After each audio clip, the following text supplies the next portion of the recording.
व्यासपीठ से आपको वचन दे रहे हैं, आप संपूर्ण रिद्धि सिद्धि से युक्त हो जाएंगे। आपको अपने जीवन में किसी वस्तु का अभाव नहीं रह जाएगा। आप करके देखो, प्रत्यक्ष चमत्कार। अब हम व्यासपीठ से कहें तो आप लोग कहेंगे कि आप क्या बोल रहे हैं, और इस प्रकार की अनुभूतियां सबके सामने बोलनी भी नहीं चाहिए। और फिर देखो, आपके जीवन में पद पद पर चमत्कार होने लग जाएंगे, अनहोनी घटनाएं होने लग जाएंगी। उन अनहोनी घटनाओं को ही लोग चमत्कार कह देते हैं। गो सेवा कभी व्यर्थ नहीं जाती है, कभी व्यर्थ नहीं जाती। गाय कभी किसी का कुछ भी उधार नहीं रखती।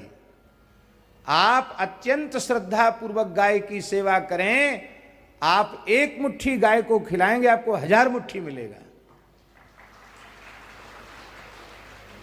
आप करके देख लो। राधा वल्लभ लाल की जय। गुप्त वृंदावन के बारे में हमने सुनी तो बहुत थी उस समय पे पहले कि गुप्त वृंदावन भी। आप करके देख लो। अब आप लोग कहेंगे कि हमने तो कई ऐसे गोभक्त भी देखे कि सर्वस्व लगा दिया, फिर गरीब हो गए, परेशान हो गए, कर्ज में डूब गए, गौशालाएं कर्ज में हैं। ये सब ठीक है, ये भी ठीक है, पर इसके पीछे हमारा एक भाव है। वो भाव ये है कि कोई भी व्यक्ति बाजार में जाकर मिट्टी की हंडी खरीदता है तो उसको ठोक बजाकर देखता है कि टन्न टन्न बोल रही है कि झन्न झन्न। टन्न टन्न बोले तो रुपया देता है, और झन्न झन्न बोले तो कहीं न कहीं से ये फूटी है, इसमें छिद्र है, फिर वो मिट्टी की हंडी नहीं खरीदता। अरे मिट्टी की हंडी भी ठोक बजाकर खरीदी जाती है। गौ माता और ठाकुर जी हमको ठोक बजा के देखते हैं। ये केवल लोभी लालची स्वार्थी तो नहीं है, थोड़ी विपत्ति डाल के भी इस पे देखते हैं, ये इस क्षण में भी गौ सेवा करता रहता है क्या, ये ठाकुर जी देखते हैं। और जब आप यह इस निश्चय पर पहुंच जाएंगे कि हम अपने आप को बेच कर भी गौ सेवा कर दें तो भी कम है, इस निश्चय पर आप पहुंच जाएंगे, चाहे हमारा घर बिक जाए, मकान दुकान बिक जाए, हम खुद बिक जाएं भरे बाजार में, पर हम गौ सेवा से मुख नहीं मोड़ेंगे। इस निष्ठा से आप गौ सेवा करेंगे तो हम व्यासपीठ से आपको वचन दे रहे हैं, आप संपूर्ण रिद्धि सिद्धि से युक्त हो जाएंगे। आपको अपने जीवन में किसी वस्तु का अभाव नहीं रह जाएगा। आप करके देखो। लेकिन एक बार गोमाता को अपनी संपूर्ण कृपा आप पर करनी है तो आपको वो ठोक बजा के नहीं देखेगी क्या? क्या ठाकुर जी ठोक बजा के नहीं देखे? अवश्य देखते हैं। प्रत्यक्ष चमत्कार। अब हम व्यासपीठ से कहें तो आप लोग कहेंगे कि आप क्या बोल रहे हैं, और इस प्रकार की अनुभूतियां सबके सामने बोलनी भी नहीं चाहिए।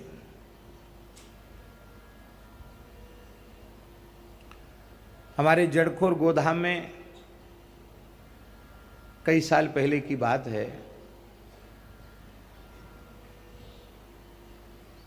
जो सेवा देख रहे थे उन्होंने आकर हमसे कहा, मलुक जयंती चल रही थी, हमसे आकर उन्होंने कहा कि महाराज जी, भूसा वालों का जहाँ से भूसा आता है उनका पिछला पैसा हम लोग नहीं चुका पाए। तो उन्होंने अब जो बड़े व्यापारी मथुरा के हैं भूसा के, उन्होंने मना कर दिया कि बाबा जी आप हमारे यहाँ से हम कुछ नहीं देंगे आपको, आपने पिछला आपने चुकाया नहीं, नया हम आपको कुछ सामान नहीं देंगे। तो जहाँ से चारा आता था वो मना हो गया, और आज तो गाय खा सकती है, कल के लिए फिर आप कहो कि पूरी गौशाला में चारे की आपूर्ति हो जाए, संभव नहीं है। और हमारे पास व्यवस्था नहीं है, गौशाला पर कर्ज है, बाजार का पैसा बकाया है।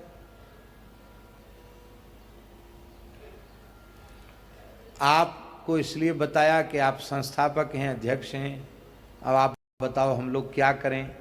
भाई गाय तो भूखी प्यासी नहीं रहेगी, आप प्रबंध करें।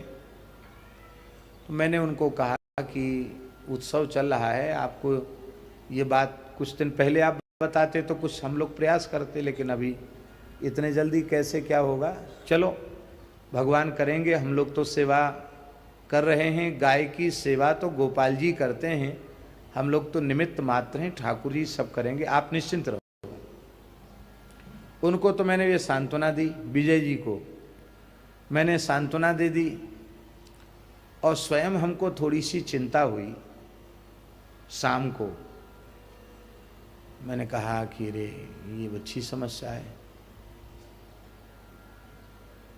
अब क्या हो, किससे कहें कि भाई पहले उनका पैसा चुकाओ फिर चारा मंगाओ, कल गाय क्या खाएगी, कैसे होगा, क्योंकि कल थोड़े समय तो एक समय का तो हो जाएगा, आगे का तो कुछ भी प्रबंध नहीं, अब क्या होगा, ऐसे मन में थोड़ी चिंता हुई। ठीक दूसरे दिन की बात है, एक मोटे मोटे व्यक्ति, एक सज्जन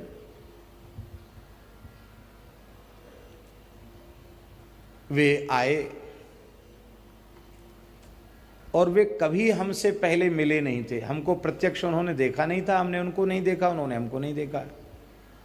ऐसी कथाओं के माध्यम से कथा सुनते थे, कथाओं के माध्यम से उनकी श्रद्धा थी। वे सज्जन आए, आकर के उन्होंने कहा कि मैं बहुत जरूरी कुछ बात आपसे करना चाहता हूँ। तो कथा के बाद हम अपने निवास पर जा रहे थे ऊपर कक्ष में, तो उस समय थोड़ा उपयुक्त समय नहीं होता, कथा के बाद फिर कुछ शरीर का धर्म होता है, कम से कम आधा घंटे तो विश्राम मिलना चाहिए कि नहीं, लेकिन वो व्यक्ति बड़े आर्त थे, तो मैंने कहा चलो साथ गए। तो उन्होंने कहा कि महाराज मैंने अपने जीवन में कोई व्रत नहीं किया, पर कल से मैं पानी भी मैंने नहीं पिया है। मैं कि क्यों? बोले गर्मी में होती है मलुक जयंती, बैसाख महीना में, बोले मेरी जवान सूख रही है, लड़खड़ा रही है, थोड़े चक्कर भी आ रहे हैं, कि क्या बात है, क्यों आपने ऐसा निश्चय किया?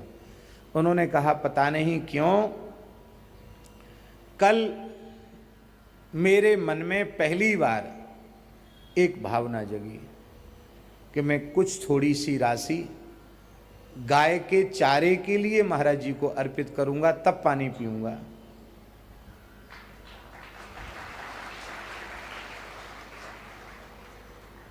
मुझे ट्रेन में तत्काल में टिकट भी मिल गया और मैं आया हूं।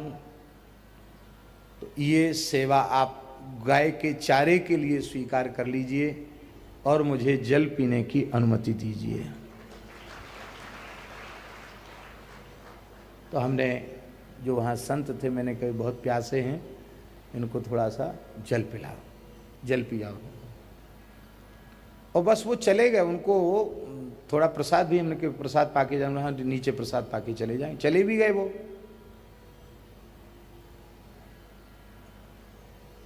ऐसे लगा कि जैसे इसी काम के लिए आए हो। फिर मैंने, बाबूजी है ही है प्रमाण, मैंने इनको कहा बाबूजी को वो विजय जी को बुला कर देना है, क्या सेवा है देखो। तो उन्होंने कहा महाराज जी 10 लाख रुपए है।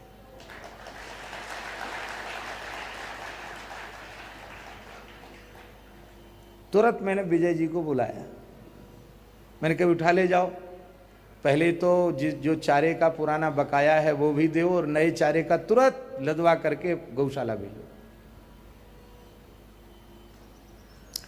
एक छोटी सी बात आपको बताई है, ऐसी कितनी घटनाएं घट गई। ये अहंकार मत करो हम गो सेवा करते हैं, गो सेवा स्वयं गोपाल जी करते हैं, भगवान करते हैं, गोविंद करते हैं। आप निमित्त बन रहे हो, ये भगवान की आपके ऊपर विशेष कृपा है, आप क्या कर सकते हो। ठाकुर जी बहुत कृपा करते हैं।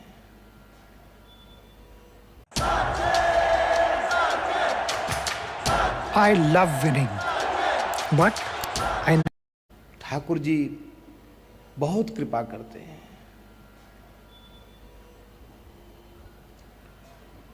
इतना भी विश्वास तो करो भगवान के ऊपर, फिर देखो आपके जीवन में पद पद पर चमत्कार होने लग जाएंगे, अनहोनी घटनाएं होने लग जाएंगी। उन अनहोनी घटनाओं को ही लोग चमत्कार कह देते हैं। पर ये सब होगा तभी जब आपका भगवत विश्वास दृढ़ होगा, तभी होगा। तो समय थोड़ा ऊंचा नीचा आता रहता है, पर उस ऊंचे नीचे समय को देखकर हमें घबराना नहीं है, अपनी निष्ठा कमजोर नहीं करनी है, और एक बात का पक्का निश्चय करके रखना है कि अग्नि के समान तेजस्वी पुरुष भी गाय का कोई अंश पचा नहीं सकते हैं। इसलिए बहुत सावधानी रहे कि गाय की सेवा के लिए प्राप्त राशि में से एक पाई भी किसी मनुष्य के पेट में न चली जाए, उसके व्यवहार में न चली जाए। गाय के लिए जो राशि है वो गाय की सेवा में लगे। आप गौशाला में वार्षिक उत्सव कीजिए, उत्सव की व्यवस्था आप अलग कीजिए, उत्सव में जो आवे उसे गौ सेवा में लगाइए, लेकिन गौशाला के धन से उत्सव ही मत कीजिए, क्योंकि वो उत्सव के लिए नहीं है, वो गाय के चारे और पानी के लिए है, गाय की सेवा के लिए। 3 काम अवश्य करो। गोरक्षा के लिए नित्य प्रार्थना करो, मंत्र जप करो, कोई स्तोत्र का पाठ करो। हम तो शरणागतों को कहते हैं कि 4 माला गोरक्षा के लिए नित्य प्रति जपो, उसका फल गोरक्षा के लिए अर्पित करो। दूसरा, स्वयं यह निश्चय करो कि वेद लक्षणा भारतीय देसी गाय के दूध दही घृत से ही हम अपने भगवान की सेवा करेंगे। अपने घर में देवी देवताओं की पूजा या पितरों का श्राद्ध हम अपने धार्मिक कृत्य वेद लक्षणा भारतीय देसी गाय के दूध दही घी से ही संपादित करेंगे। बाजार का दूध, बाजार का दही, बाजार का घी प्रयोग नहीं करेंगे। अपने आहार के रूप में भी वही हम लेंगे। भले ही न मिले तो हम अपने सामने पिलाया हुआ सरसों के तेल में छुका हुआ साग दाल ले लेंगे और बिना चुपड़ी सूखी रोटी खा लेंगे, लेकिन बाजार के सिंथेटिक दूध दही और चर्बी युक्त घी का बिल्कुल भी प्रयोग नहीं करेंगे।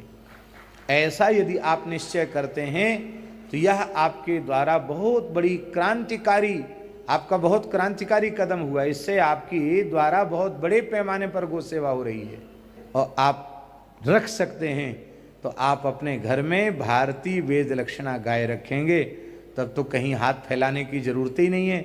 फिर तो आपको अपने घर में दूध दही प्राप्त होने लग जाएगा। और ये बात बिल्कुल सच्ची है। सर्वोत्तम पक्ष तो